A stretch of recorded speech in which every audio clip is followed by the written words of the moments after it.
diulang-ulang oleh Allah Subhanahu wa taala. Artinya apa? Allah mengajarkan kepada kita, mari bersyukur atas segala nikmat Allah Subhanahu wa taala. Ada orang selalu bilang nikmat yang kecil, nikmat yang besar. Sebenarnya di sini tidak ada penggarisbawahi atau tidak ada sekat, mau nikmat besar, nikmat kecil, itu semua nikmat anugerah dari Allah.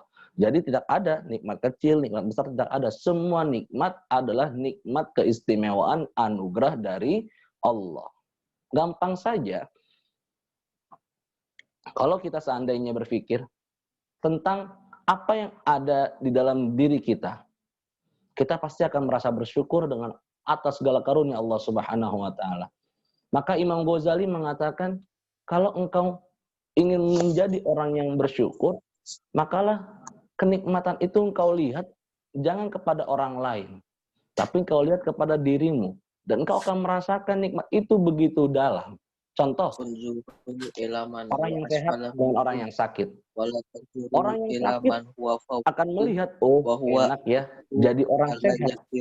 Lalu orang yang sehat melihat kepada yang sakit, ya Allah, sama kan, berikan aku kesehatan. Dia punya harapan agar tidak sakit. Maka sakit dan sehat adalah nikmat dari Allah Subhanahu wa taala. Untuk apa? Kita merasakan tentang pentingnya bersyukur kepada Allah Subhanahu wa taala. Gampang aja. Tidak ada apa-apa yang diciptakan oleh Allah Subhanahu wa taala itu sia-sia. Kita punya alis. Kita punya alis. Alis kita tebal. Ya, seperti kawan saya yang di Depok itu sedang menonton, itu alis kita yang tebal itu ketika kita turun keringat, maka tidak langsung ke mata. Subhanallah. Berhenti dulu di alis. Inilah gunanya untuk air keringat tidak langsung jatuh ke mata. Gampang saja, lihat lagi penciptaannya. Tangan kita, setiap jari-jari kita ini ada yang namanya kuku. Kuku ini setiap harinya tumbuh. Setiap harinya selalu memanjang. gigi. Lihat dengan gigi kita. Apakah gigi kita setiap harinya tumbuh panjang? Waduh, repot kalau gigi kita setiap harinya tumbuh panjang. Orang akan takut. Itulah kenikmatan Allah Subhanahu wa taala yang ada dalam diri kita. Apalagi kenikmatan hal-hal dunia, hal-hal akhirat, bahkan nikmat yang paling besar yaitu adalah kita mampu beribadah kepada Allah Subhanahu wa taala. Maka pandai-pandailah bersyukur. Di ayat yang lain Allah Subhanahu wa taala selalu mengingatkan kepada kita, la in syakartum la azidannakum. Ini orang semua udah hafal ayat ini. Cuma perlu kita ulangi. Kata Allah Subhanahu wa taala, kalau engkau bersyukur ya, maka akan aku tambah nikmat itu. Yang punya istri satu bersyukur, nanti Allah akan bukan tambah istrinya, bukan. Tambah soleha istrinya. Tambah manfaat, tambah taat, tambah istrinya. Bersyukur. Ya. Wala in kafartum. Lanjutannya, kalau engkau kufur, ingkar atas nikmatku, bukan dikurangi. Bukan dicabut. Tapi apa? Inna adabi lasyadid. Sesungguhnya azabku begitu pedih. Jadi ketika kita baca surah Ar-Rahman, kita hayatin, kita imani, jangan sampai ada satu nikmat Allah yang kita dustakan. Lalu nikmat apa lagi yang ada dalam diri kita? Salah satunya yaitu adalah yang sudah disebutkan pada tema kita, wahai anakku, nikmat memiliki keturunan. Itu adalah nikmat dari Allah Subhanahu wa taala dan anugerahnya. Nah, nikmat itu harus kita jaga sebagai sebuah amanah dan titipan. Ya. Jadi nikmat itu perlu kita jaga sebagai amanah akan titipan dari Allah Subhanahu wa taala. Anak itu investasi terbesar dalam hidup kita yang akan melanjutkan perjuangan kehidupan kita, yang akan melanjutkan cerita-cerita kehidupan kita, yaitu adalah anak. Maka orang-orang yang mempunyai anak, hendaknya ini menjadikan sebuah kenikmatan yang membawa amanah agar kita bertanggung jawab. Mudah-mudahan Allah Subhanahu wa taala berikan kita anak-anak yang salih dan salihah. Lalu pada malam hari ini kita akan membahas yaitu tentang keteladanan Luqman bersama anaknya. Sebelum kita masuk ayat, nanti ibu-ibu bisa dicek di surat Luqman ayat 13. Cuma sebelum kita masuk ini, ada satu kisah. Surat Luqman itu ulama berbeda pendapat tentang sosok pribadi Luqman. Apakah Luqman seorang nabi atau seorang wali? Entah terlepas beliau nabi atau wali, intinya beliau adalah manusia yang dimuliakan Allah Subhanahu wa taala. Buktinya namanya tertulis dalam Al-Qur'an. Satu ketika Luqman bersama anaknya masuk ke dalam satu kampung. Sebelum masuk ke dalam satu kampung, bapaknya bilang, "Aku akan mengajarkan kepada engkau pandangan hidup orang-orang. Siapkan keledai." Disiapkanlah keledai oleh anaknya. Yang pertama, anaknya naik ke atas keledai. Bapaknya yang nuntun keledainya. Masuk ke kampung satu, masyarakat mengatakan, "Dasar anak durhaka, anak gak punya pikiran." Loh, kok bisa? Itu bapaknya yang nuntun keledainya, dia enak-enaknya di atas. Keluar, gantian. Masuk kampung 2. Masuk ke kampung 2. Sekarang yang naik bapaknya, Luqman. Yang gotong keledainya, yang derek keledainya, anaknya. Masuk kampung 2 mengatakan, "Dasar, itu bapak kagak punya pikiran." Kalau kata orang Betawi itu. Kagak ada otak. Anak masih kecil, disuruh dorong tuh keledai, bapaknya enak-enakan di atas. Masuk kampung 1 salah, masuk kampung 2 salah. Yang ketiga, Luqman turun, lalu anaknya naik, Luqman pun ikut naik. Masuk ke kampung 3. Di kampung 3, orang-orang mengatakan, itu bapak sama anak gak punya otak. Gak ada pikiran. Keledai kecil ditumpangi 2 orang. Salah lagi. Akhirnya masuk kampung 4, bapak dan anaknya turun, itu keledai digotong berduaan. Digotong berduaan. Masuk ke kampung 4, orang-orang bilang, itu bapak sama anak bodohnya kebangetan. IQ-nya jongkok. Kok bisa? Dia punya keledai bukan dinaikin, tapi malah digotong berdua. Luqman akhirnya mengatakan kepada anaknya, "Wahai anakku, ketahuilah, begitulah pandangan hidup. Selama kita baik, ada saja yang komentar negatif. Begitulah kita hidup. Ketika kita melakukan hal-hal yang positif, ada saja orang yang mencibir dan menyinyir. Maka lakukanlah segala kehidupan itu dilandasi atas niat kepada Allah Subhanahu wa taala." Jangankan sekelas kita, sekelas baginda Nabi Muhammad SAW saja yang begitu sempurna masih punya hater, masih punya pembenci dan pendengkinya. Apalagi kita. Maka saya dan bapak semua dan ibu semua yang mendengarkan ini, lakukanlah kehidupan ini didasari dengan niat kepada Allah Subhanahu wa taala. Karena ketika kita hidup atas dasar niat kepada Allah, kita tidak akan pernah kecewa sedikit pun. Kalau kita takut sama Allah, Allah akan memberikan keberanian untuk kita.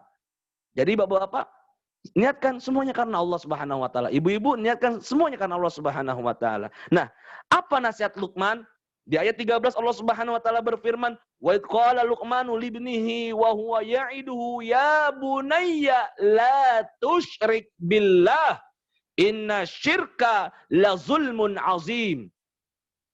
Ayat 13 di surat Luqman, Allah Subhanahu wa taala mengatakan, "Ya bunayya," kata Luqman, "wahai anakku, la tusyrik billah." Jangan sekali-kali mensekutukan Allah. Ini bapak dan saya dan ibu yang punya anak dan semuanya yang punya keturunan, yang punya buah hati, tanamkan nilai tauhid sejak dini. Maka Islam mengajarkan ketika anak itu lahir ke muka bumi, Disunnahkan untuk mengazani di kuping kanan, lalu diiqamahkan pada kuping kiri. Itu untuk apa pelajarannya? Pelajaran yang pertama, mengenalkan kalimat la ilaha illallah Muhammadur Rasulullah. Mengenalkan kalimat tauhid. Ustadz, itu baik matanya belum bisa melihat, betul. Baik belum bisa melihat baru lahir, tapi pendengarannya sudah aktif. Pendengarannya sudah aktif. Jadi Bapak dan Ibu, ketika kita punya anak, apalagi masih balita, tanamkan nilai-nilai tauhid. Jangan mengatakan, ntar aja kalau udah besar. Tidak bisa kalau sudah besar. Dimulai dari kecil. Karena anak itu ibaratkan kaset kosong. Direkam dangdut jadi koplo. Nah, direkam lagu-lagu remix jadi disco. Tapi kalau direkam, yang direkam adalah ayat Quran, yang direkam adalah hadis Nabi, yang direkam adalah nilai-nilai agama, maka sampai besar anak itu akan tumbuh dengan rekaman yang di awal. Jadi, ajarkan kepada anak kita. Ketika kita anggap gampang saja, ini mah humor aja ini sedikit. Kita kan sering tuh pergi ke kebun binatang, bawa anak. Jangan cuma niatnya untuk jalan-jalan, tapi jadikan sarana untuk mendidik anak kita dalam agama. Contoh, masuklah orang tua, sampailah ke kebun binatang bersama anak-anaknya, lalu melihat kandang monyet. Kandang monyet. Bapaknya ceramah di depan istri sama anak-anaknya. Anak-anakku, apa namanya ini? Anaknya jawab, monyet. Jawab, monyet. Bapaknya menjelaskan, monyet ini makan. Monyet ini minum. Monyet ini ngemil. Monyet ini punya istri, punya anak, punya keluarga. Yang nggak punya partai politik doang nih monyet. Ini monyet semuanya beraktivitas layaknya manusia, kata bapaknya. Tapi ada satu yang membedakan monyet dan kita sebagai manusia. Anaknya tanya, apa itu Pak? Yaitu monyet tidak sholat, kita sholat. Berarti kalau kita tidak sholat, sama dengan jawab sendiri dengan hati. Anaknya akan berpikir, bukan cuma sekedar jalan-jalan. Ada nilai edukasi menanamkan tauhid. Datang ke pantai Ancol, kebetulan rumah saya dekat Ancol. Kita ajak anak kita, ajak istri kita, bukan cuma sekedar jalan-jalan, Bung. Lihat, Nak, itu pantai yang begitu indah. Pantai yang begitu besar, pantai yang begitu dalam. Ada yang menciptakan. Anaknya tanya, siapa Pak? Yaitu Allah. Luar biasa. Jadi jalan-jalan ada nilai ruhani, nilai edukasi, nilai tarbiyah yang kita kirimkan, kita pesankan kepada anak kita untuk menjadi bahan pendidikan dia nanti. Masya Allah. Bisa dengan hal apapun kita. Contoh, ya, anak kita masih kecil, kita tuntun itu ke masjid. Ya, kita ajak dia ke masjid. Anak kecil, kebetulan saya menjadi ketua masjid. Berapa banyak orang tua anaknya ke masjid, lalu bapaknya tidak ke masjid. Banyak pengurus masjid juga yang suka ngomelin anak kecil karena bercanda di dalam masjid. Saya studi,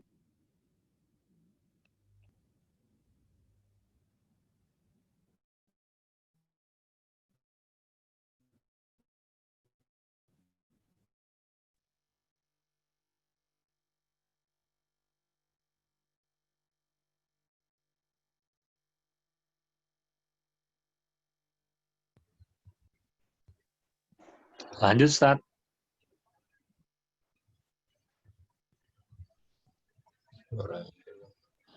Lanjut.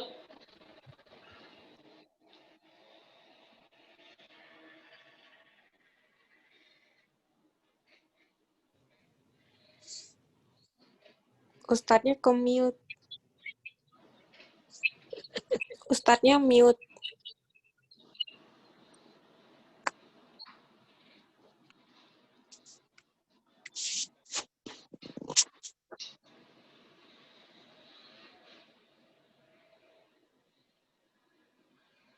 Halo?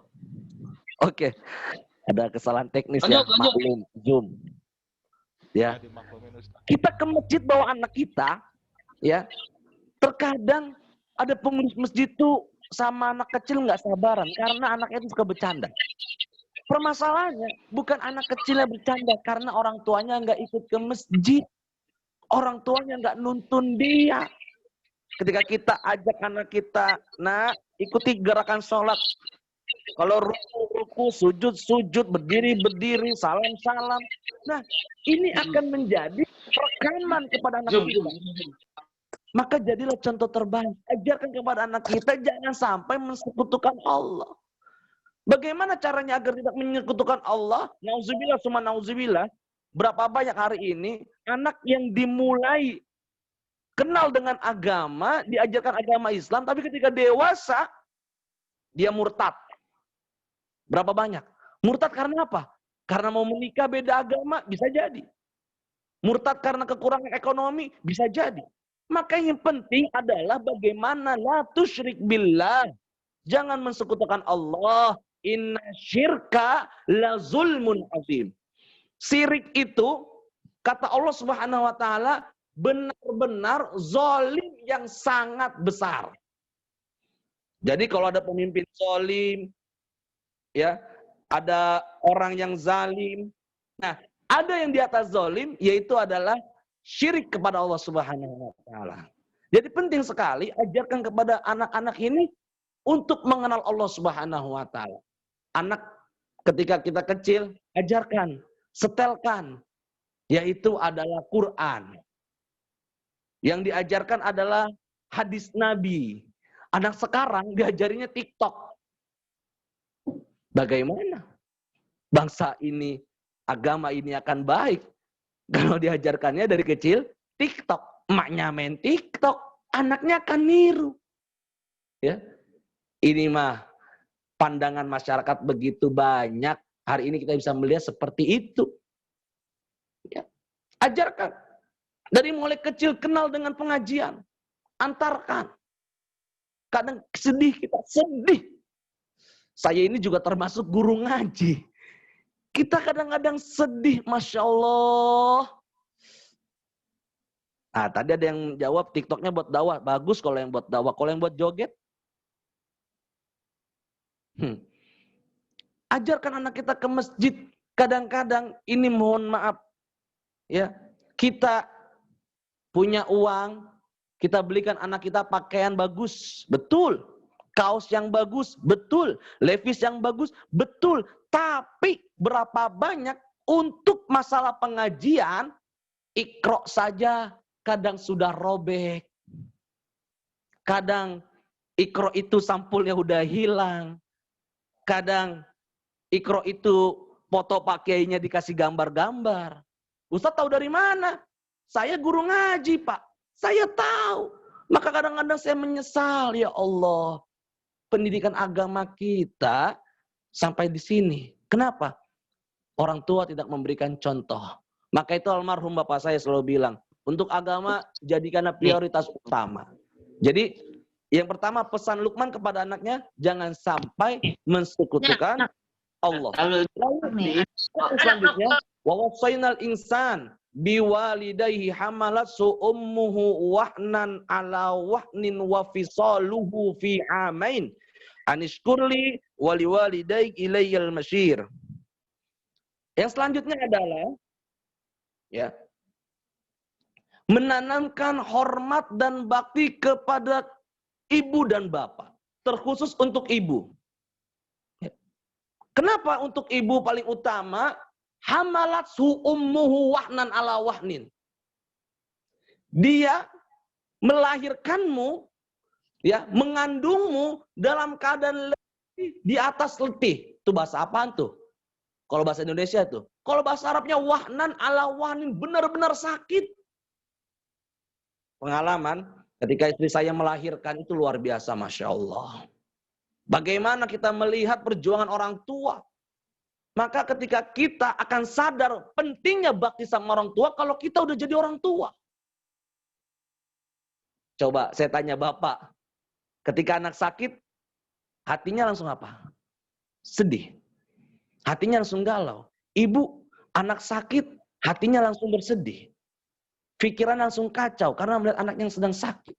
Nah, ketika melahirkan pun luar biasa sakitnya. Maka Nabi SAW bersabda, siapa orang yang melahirkan anak, lalu dia meninggal, maka dia termasuk syahid. Jadi itu antara hidup dan mati. Wahnan ala wahnin.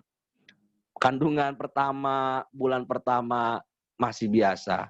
Mungkin masih mual, enak makan, enak sama air putih, nasi pun nggak masuk.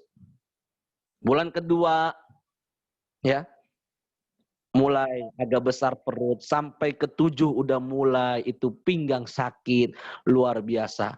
Tanamkan kepada anak kita bakti sama orang tua. Bapak yang mencari nafkah, tanamkan kepada anak kita pengertian. Agar dia tahu sulitnya dan susahnya mencari nafkah. Apalagi yang kita cari adalah yang halal untuk anak dan istri. Jadi pentingnya menanamkan kepada anak, bakti kepada orang tua. Maka berapa banyak di dalam kitab itu tentang birrul walidain. Yaitu hormat atau bakti kepada kedua orang tua. Begitu besarnya kita sama orang tua, Masya Allah, jasa kita nggak ada apa-apanya. Jasa kita belum selevel dengan orang tua kita. Sehebat apapun kita. Mampukah kita membayar air susunya ketika kita dari mulai bayi? Mampukah kita membayar setiap tetesan keringatnya ketika dia mencari nafkah? Belum mampu kita. Masya Allah, orang tua tuh luar biasa. Orang itu sumber keramat. Doanya dikabul. Keridoannya adalah keridoannya Allah. Maka orang-orang yang uququl walidain, orang-orang yang menghardik orang tuanya, tidak berbakti kepada kedua orang tuanya, dia termasuk calon penghuni neraka. Maka ibadah Allah dimanapun Anda berada, ini baru 2. Masih ada sesi kedua lagi. Insya Allah kita lanjutkan hari Senin. Karena hari Minggu kita akan berlibur. Ya, jadi insya Allah hari Senin, setiap habis maghrib kita lanjutkan. Lalu setiap pagi kita lanjutkan kembali. Insya Allah ini baru 2. Wahai anakku, judulnya yang pertama adalah jangan engkau mensekutukan Allah. Yang kedua adalah engkau berbakti kepada kedua orang tua. Wa qadha rabbuka alla ta'budu illa iyyah wa bil walidaini ihsana. Bayangkan, imani ayat ini. Allah Subhanahu wa taala memerintahkan kita untuk satu beribadah kepadanya, menyembah kepadanya, lalu wabil walidaini ihsana. Masya Allah. Maka satu menyembah kepada Allah, lalu yang kedua adalah berbakti kepada orang tua. Itu adalah satu paket untuk kita kunci bahagia dunia dan akhirat. Ada yang bertanya durasinya tambah lagi Pak Ustadz? Insya Allah durasi kita baru 40 menit. Karena kita pakai Zoom yang gratis. Insya Allah next time tetap istiqomah. Tetap kita berdoa kepada Allah. Anak-anak kita anak yang saleh dan salihah. Amin. Ya Rabbal Alamin. Jangan lupa hari Senin kita lanjut kembali pada pagi dan habis maghrib. Terima kasih. Semoga Bapak dan Ibu semua sehat walafiat. Kita tutup dengan membaca doa. Rabbana atina min ladunka rahmah. Wa hayyana harina rasyada rabbighfirli wa liwalidayya warhamhuma kama rabbayani shaghira rabbi ja'alna muqimash shalah wa min dzurriyyatina rabbana wa taqabbal du'a rabbana atina fid dunya hasanah wa fil akhirati hasanah wa qina adzabannar wa sallallahu ala sayyidina Muhammadin wa ala alihi wa sahbihi wasallam alhamdulillahi rabbil alamin. Terima kasih. Wabillahi taufiq wal hidayah. Assalamualaikum warahmatullahi wabarakatuh.